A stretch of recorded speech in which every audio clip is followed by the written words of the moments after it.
Hey everyone, welcome back to I Know a Guy. I'm Anthony, and this is the podcast where connections thrive. Each episode, we spotlight aspiring entrepreneurs, professionals, and individuals doing amazing things.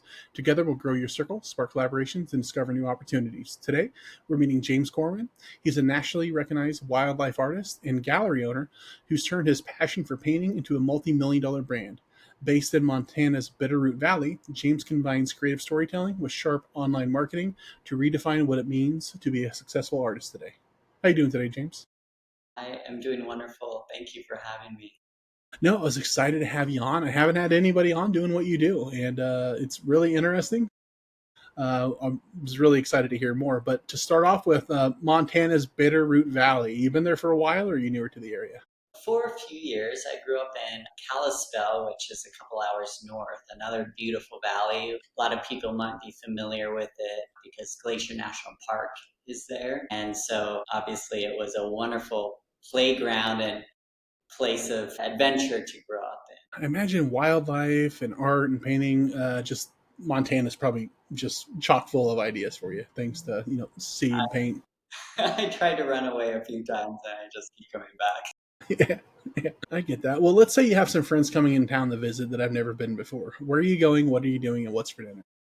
Oh man, probably Flathead Lake, the largest lake west of the Mississippi, and just crystal clear blue waters. Probably shouldn't say too much, otherwise everybody's going to be moving to Montana after they hear about this amazing place. And of course, Glacier National Park is stunning, and just the whole western stretch of Montana down into the Bitterroot Valley where I am is just this valley of mountains and the Bitterroot River, which is very well known for its fly fishing.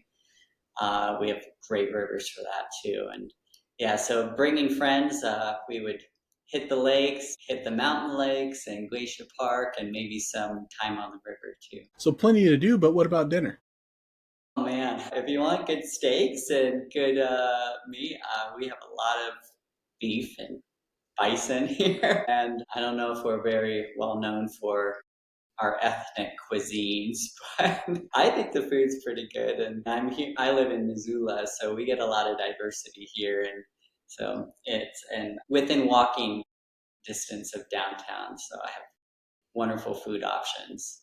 So I know Gotcha. Montana has pretty good food. Okay. So you're more of a go out and get food, not so much a home cook, or I do both. I do both. I love cooking at home. Growing up, my mom had like celiac, and so both my brother and I basically learned how to cook our own meals from young kids. My mom, she cooked some meals for us, but she was also cooking her own meals. So we just grew up learning how to cook. And, the ones who cook in the family, and uh, definitely enjoy it.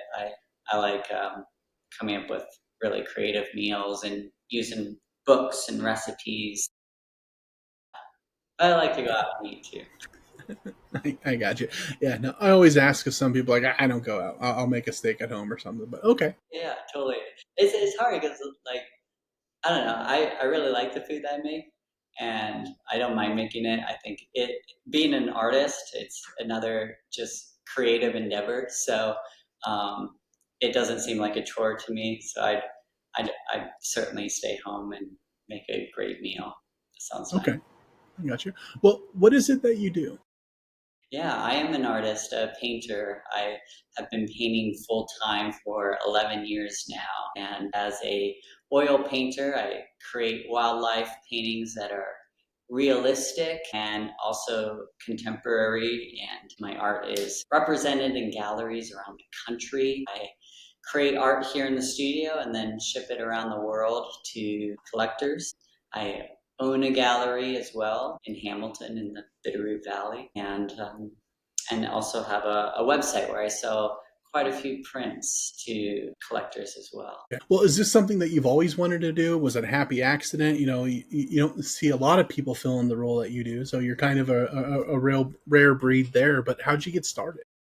Yeah, it was a marriage of two passions, I suppose. One for business. I remember at a very young age, both my parents had their own businesses and had flexible schedules. And I remember desiring that too in my lifestyle as an adult. And what I did for a career is to, work on my own time and create a schedule that doing something creative, right? So I didn't know I could paint until I was a senior in high school, but I knew I wanted to have my own business doing something creative that I loved. And so finding that passion for doing art and painting seemed like that perfect blend, and I just went into it and just full time and you know tried to make it work, and it did work, but hasn't always been so easy. But here I am, hopefully can inspire other artists and business owners of whatever creative pursuit they're in to uh, learn and understand that it is very possible to have a successful career as an artist. Just need to uh, pull the right levers and do the work. What would you say is what do you love most about what you're doing? Oh man, other relationships, connecting with collectors, both new and existing collectors, and people who see my work. The gift of being an artist is creating the idea and the feeling that I want the viewer, you, to feel in the work, and to see that manifest itself in real life when somebody sees my artwork for the first time and they feel what I wanted them to feel, or even something different, whatever the emotion is that they were moved. And so the best part of being able to do what I do now is create these emotional, beautiful pieces of work that I think are beautiful, and be able to share them with the world and build a relationship with people. Okay. I always like to ask about like what your average client looks like, but with you, I'm trying to think of how to phrase that. Do you do more work just kind of as you're inspired? You put something out and then you go find a buyer, or do you do a lot of commission work, or what does that look like? Both. I was actually just on the phone this morning with a guy who wants to commission a few pieces. So I'm always doing commissions, but in between commissions, I'm also creating pieces. Like the two pieces I have working on now are ideas that I've just randomly come up with and built and inspired upon things that I've seen and want to just bring to life on canvas. And then there are other times where there are specific pieces I create for specific markets. For example, I'm in a gallery in Fort Worth, Texas, so I might paint longhorn cattle. So I'm creating a painting with longhorns that's very specific to that market.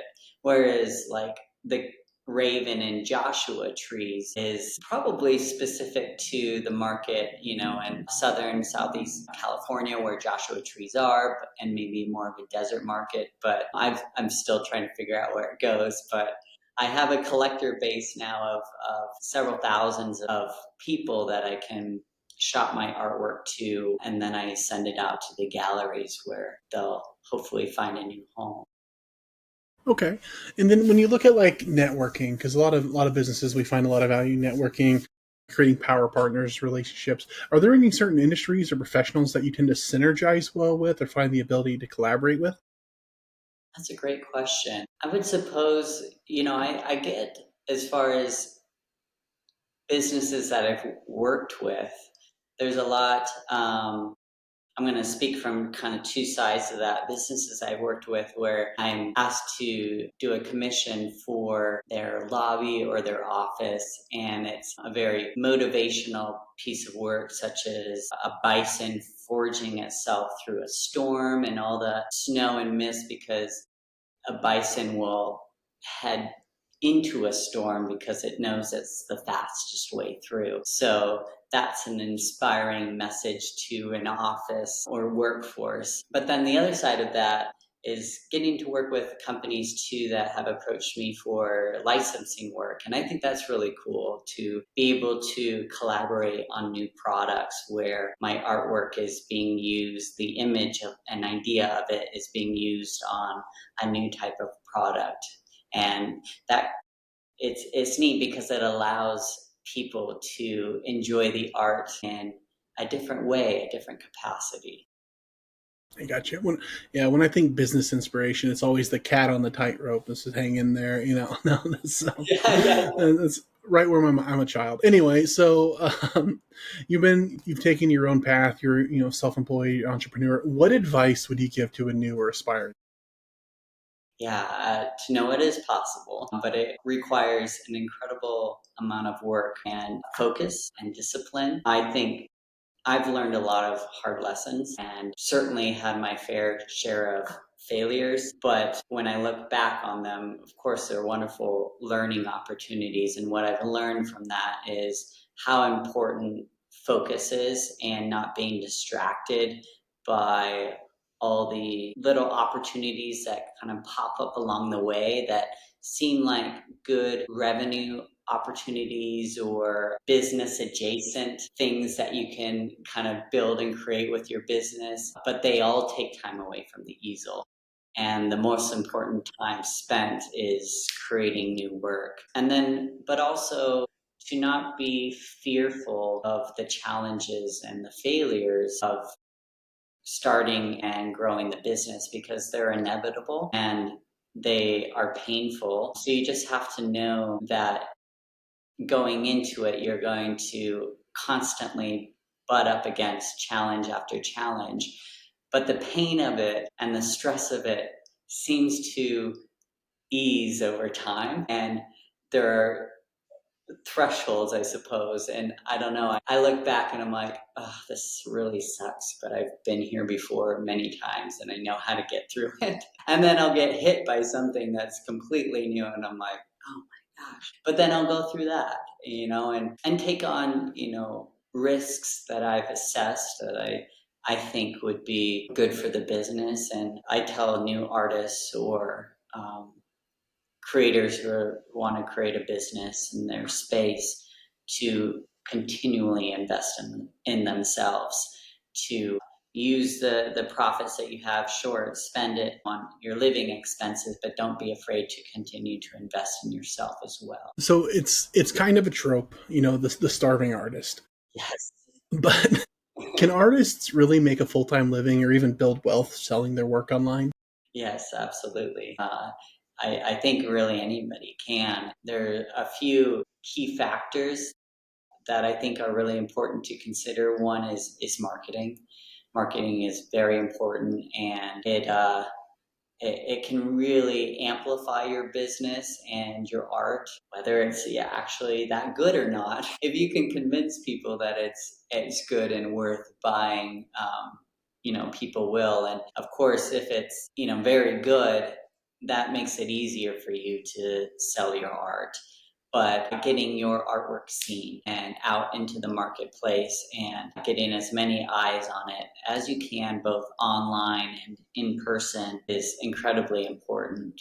And then also time. I think time is the both. It's like investing. You hear like in the stock markets, how important time is because of the compounding factor. Well, it's the same way in most businesses, but as an artist too, it's going to be difficult at the beginning in the first years, but you build a collector base of people who love your art and they buy your art and they want to buy again and again.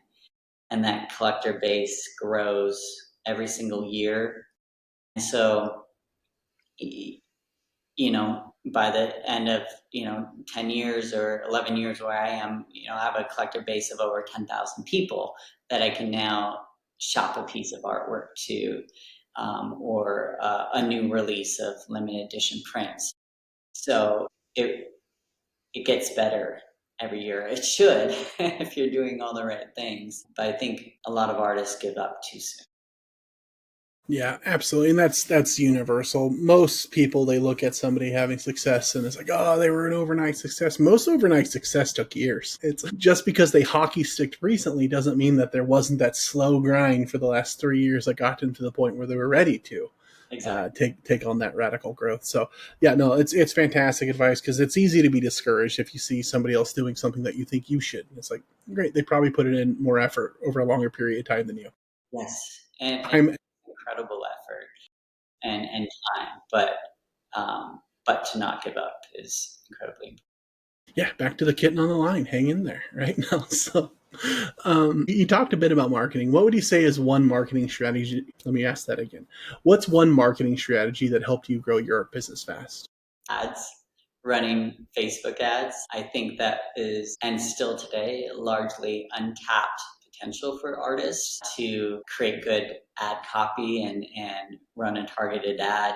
That has driven so much traffic to my website and, um, brought in so many collectors into my family, and both the people who buy limited edition prints and people who buy originals or first buy a print and then 4 years later want an original. It's just been incredible for bringing people into my world, and I still do it today and have help running the ads now, and I have a team of employees that help keep everything running so that I can have more time at the easel.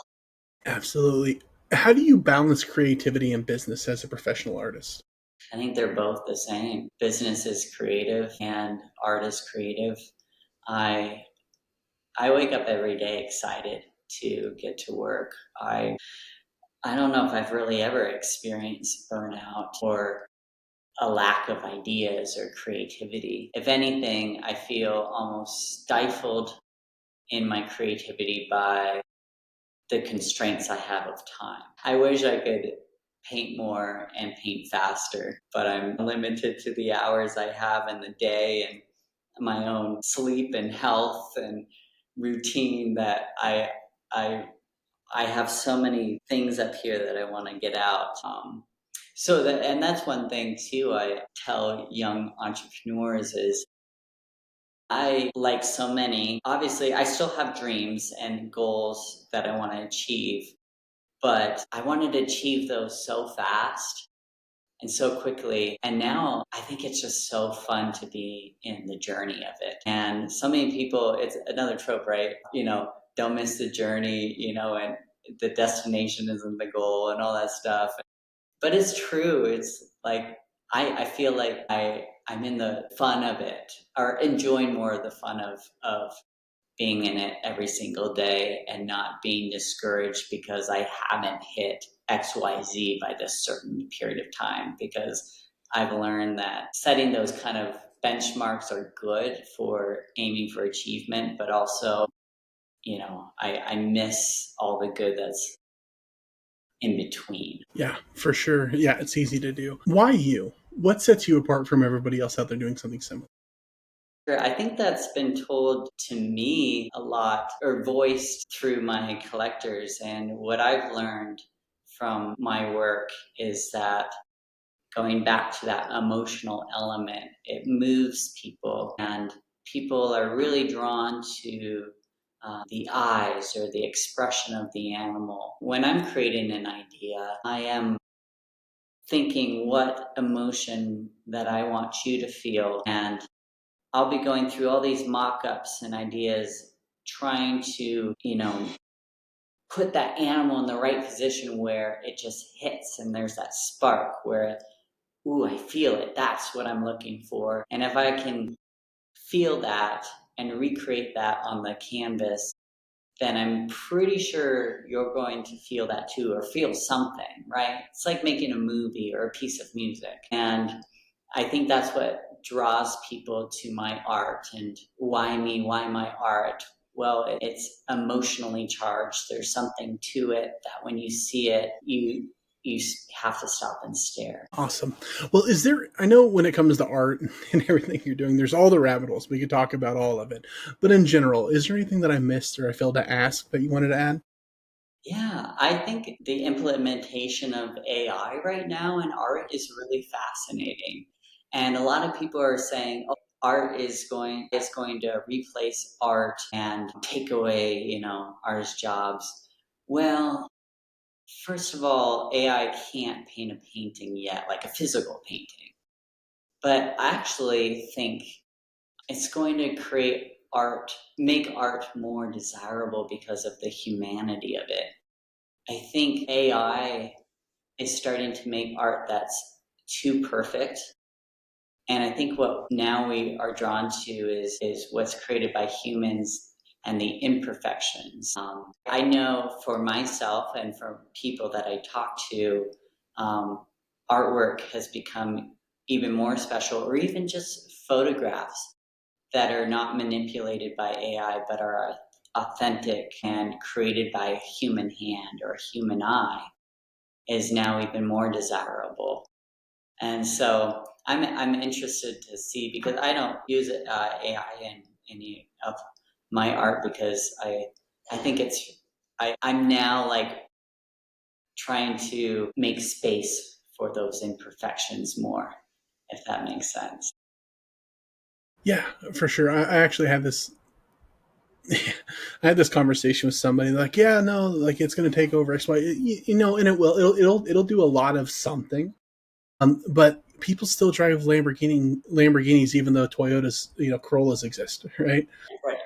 It's a different niche that it's going to fill. Like you said, it actually might make them more valuable, right? Because you're looking for that human, authentic, real thing when everybody's used to saturated AI generate. So absolutely everybody has seven fingers on acting. Yeah, anyway. So I'm starting to see less and less of those. oh no, it's over. Skynet. Oh no, but yeah, absolutely. So, okay. Awesome. Well, for those that want to go down these rabbit holes, that want to have these conversations, where can they find you? How can they get a hold of you? Where can they see your stuff? Yeah, I would love to connect with all of you. And my website is jamescorwin.com. My Instagram is James Corwin, Facebook James Corwin. Basically, if you plug James Corwin into Google, all sorts of good stuff and art will come up. Perfect. Well, I'm going to put it in the show notes so it's super easy to find. I'm the kind of person that would misspell James Corwin, so I will just be copying it and pasting it in. So Okay. feel free, reach out, have a conversation. It's a huge world. It's one, like I said, I hadn't had anybody on to touch on any of this stuff, so it's fascinating to kind of see, because the bones of business is business, right? It doesn't matter if you're running a franchise or you're an artist. There's going to be a lot of overlap, but there's a lot of nuance as well, that it's like your particular niche, it works better in this area. So it's kind of see where they marry and where they separate, and then people that are experts in this. It's awesome to see. So that's awesome. If anybody'd like to get a hold of them, I'm going to put it all there. If anybody'd like to get a hold of me, you can visit me at my website at ikag.me. You can find more episodes, subscribe to our newsletter, and connect with our community of awesome people like James. If you were somebody you know would like to be interviewed, you can also apply on the website. But thank you so much for coming on. I really appreciated this. It's neat. I can't paint a lick. I tried watercolors once, and it's better for everybody. So yeah, well, maybe I'm a anyway. No, I'm not. But awesome. Okay, well, let's all go have an awesome day in grower circles. All right. Thank you so much. My pleasure.